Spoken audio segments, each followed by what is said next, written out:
O mga ka-Lord Master, andito na naman tayo sa vlog natin.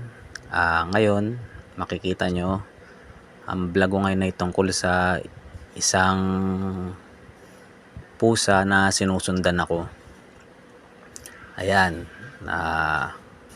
pauwi na ako niyan galing sa pamamasyal. Makikita nyo naman sinusundan ako ng pusa. Nasa yung video niya nasa 3 minutes and 58 seconds niya akong sinusundan. So makikita nyo yan, out of nowhere bigla na lang siyang sumulpot. Hindi ko alam ba't niya ako sinusundan. Baka siguro wala siyang makain, kaya ayan, 4 AM na pala ng madaling araw yan. Wala siyang makain kaya sunod siya ng sunod sa akin.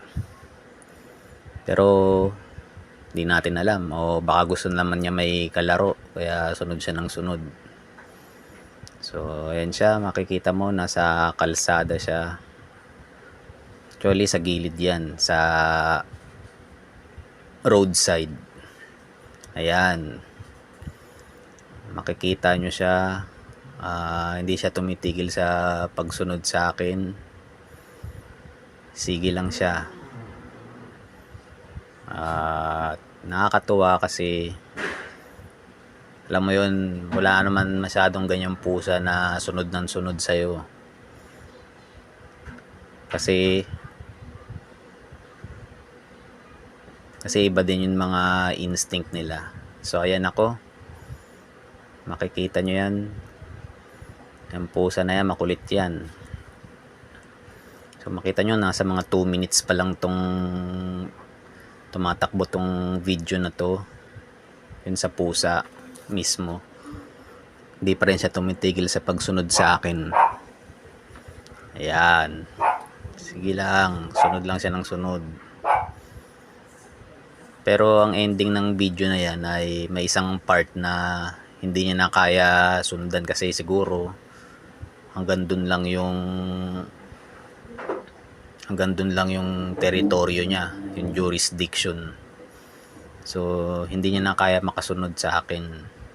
Hanggang dyan lang ata yung kaya niyang sumunod. So ayan, sumusunod pa siya sa mga oras na yan. Makikita nyo naman, ayan pa siya. Pinipilit niya pa rin masundan ako sa abot ng makakaya niya. So salamat din at may sinamahan niya ako. Ayun, kita nyo naman, parang ayan pa, sumusunod pa siya. So natagalan tayo sa pagpo-post ng bagong vlog natin kasi medyo busy tayo sa pamamasyal. Kaya ganyan, papasyal-pasyal na lang tayo.